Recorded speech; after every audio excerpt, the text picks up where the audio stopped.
பக்தி மயத்தை பார்த்து ஒரு மிகப்பெரிய அவங்களுடைய அவங்களுடைய ஆதவ் கிருஷ்ணா அந்த அன்பான குழந்தைக்கு என் மனமார்ந்த நன்றிகள். பாத்தீங்களா, வர்றதுக்கு துடிக்குது அந்த குழந்தை. நிறைய பேர் வாவான்னு சொல்லுவாங்க, வராதுங்க. அது பாத்தீங்களா, அதாங்க அந்த அன்பு. அந்த அதாவது எப்படி சொல்றதுன்னா, பக்தி என்பது விலை கொடுத்து வாங்குறது இல்லை, அது தானா வரணும். எப்படி பக்தி தானா வரணும். இங்க அந்த குழந்தைலாம், தம்பி எல்லாம் விஸ்வஜி அந்த தம்பி எல்லாம் வந்து எவ்வளவு ஆர்வமா இருக்காங்க.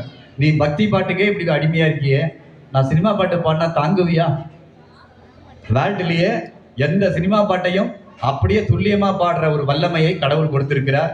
அடுத்த வருஷம் விழாக்குழுவினர்கள் மனசு வச்சாங்கன்னா இவருக்கு தண்ணி கொண்டு வந்திருக்காங்க. நம்ம தான் 2 மணி நேரம் 3 மணி நேரம் பாடினாலும் இடையில ஒரு சொட்டு தண்ணி குடிக்கிறது கிடையாது. அப்புறம் என்ன கடவுளோட அருள்ல பாடுறது? நெருப்பு மெரிக்கிறது, காவடி தூக்குறது எப்படி ஒரு பக்தியோ, அது போல பாடும் போது ஒரு சொட்டு தண்ணி குடிக்க கூடாது. 4 பாட்டை பாட்டு போய் சேர்ல உட்கார்றது சிங்கர் கிடையாது. பாடினா கடைசி வரை ரத்தம் வந்தாலும் பாடணும். நான் அப்படி பாடியிருக்கேன், ரத்தம் வரல. ஏன்னா கடவுள் கூட இருக்கும்போது வராது. பார்த்தீங்களா? இப்போ ஒரு பாட போற பாட்டு என்ன தெரியுமா?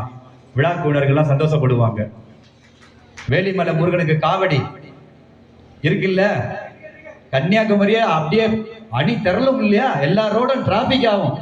இப்போ இன்னைக்கு காவடி நாள் பாபு பாடும் போது அதுவும் எப்படி அந்த அச்சு அசலான அந்த லேடிஸ் வாய்ஸ், அது ஆண் குரலும் இருக்காது, பெண் குரலும் இருக்காது. அந்த அம்மா அவ்வளவு பயங்கரமா பாடி இருப்பாங்க. காவடி நேரத்தில் அல்ல, இன்றைக்குதான் முருகனுக்கு கல்யாண நாள், இன்றைக்குதான் உண்மையான காவடி நாள். இந்த பாட்டை கேட்கும் போது உங்களுக்கு தெரியும், ஆனா ஒரு வரி வராது. ஏன்னா இந்த கோயில்ல பாடணுங்கிறதுக்காகவே இந்த ட்ராக்கை நான் பெங்களூர்ல வாங்கினேன். இன்னைக்கு பெங்களூர் தான் இந்த பாட்டு இப்ப வர காரணம். பெங்களூர் மண்ணுக்கு என் மனமார்ந்த நன்றிகளை இந்த நல்ல நேரத்தில் தெரிவித்துக் கொள்கின்றேன்.